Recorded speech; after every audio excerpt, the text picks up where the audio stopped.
Let's give it up for Tom Cashman. How's it going, motherfuckers? It's good to be here. I had to quit drugs recently.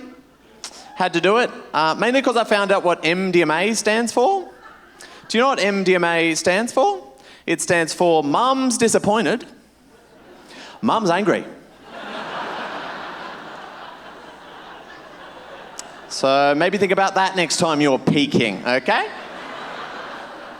Maybe what you're really peaking into is a future for yourself that your mother wouldn't approve of. That joke sponsored by the New South Wales Department of Health. I just made $50. I've got a graph for you. So this is a beautiful graph that I've prepared earlier. This is how people who say they work hard, play hard, spend their time. As you can see, they spend the vast majority of their time playing hard. They spend about a quarter of their time telling people they work hard, play hard, and a small amount of their time working at 50% effort.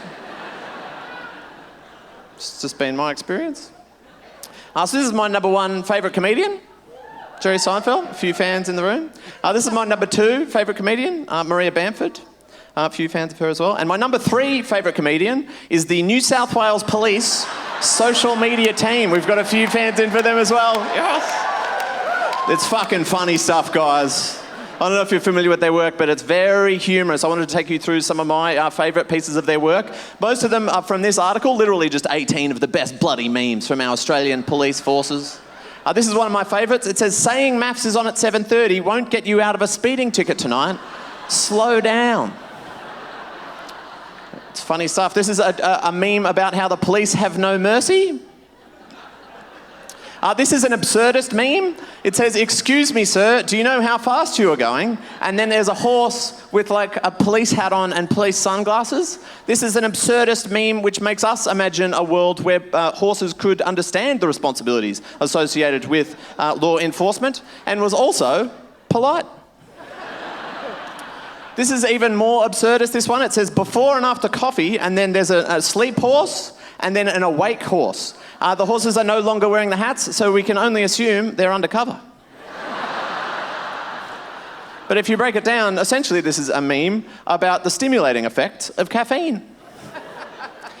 This one says swipes right immediately. This is a meme about how the police fuck dogs.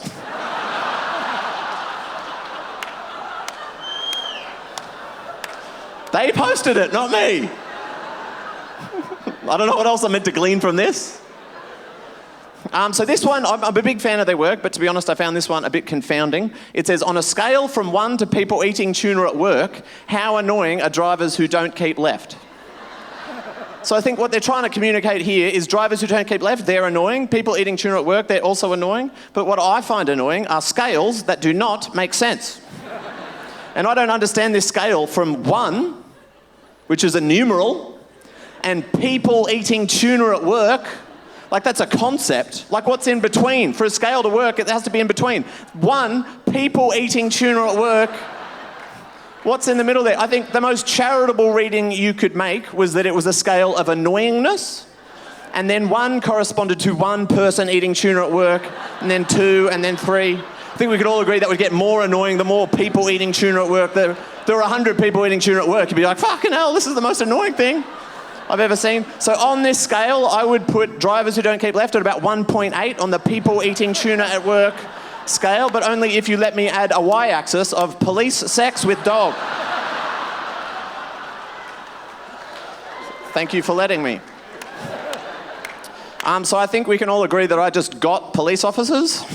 Now I'd like to get real estate agents. I'm not a big fan of real estate agents. This is an excerpt from an email that I received from an old real estate agent. One of my least favourite things about real estate agents, they always want money out of the bond for irrelevant stuff. They think of it as their money or the landlord's money, and they take out as much as they can. This is an email after I'd moved out of my old place a few years ago, and this is the money they wanted out of the bond for different stuff. The most annoying thing was pests. She said, I've spotted ants in the kitchen, And in the bathroom upstairs, it's the responsibility of the tenants to treat and eradicate. I'll send our pest controller to attend. $99 is what they wanted for this ant infestation, she said they found, right? And I'd never noticed any ants in the place, I swear to God. So I just responded to this saying, could you send through some evidence of this ant infestation? And this next slide is legitimately what they sent through as evidence of an ant infestation. 4 ants, 3 down there, cheeky 4th one up there. $99 for 4, that's $25 per ant. I'll flick an ant for $2. Like, what are you talking about? Also, you don't know what they're up to. You don't know if they're infesting. They could be passing through. I responded to this being like, 4 ants, that's hardly an infestation. To which she legitimately replied, there are never just 4 ants. Which is an insane claim. Particularly insane coming from someone who recently emailed you a photo of fucking 4 ants. Also, I looked it up online. There are sometimes 4 ants. There are sometimes 4. And that's all from me. Thank you very much.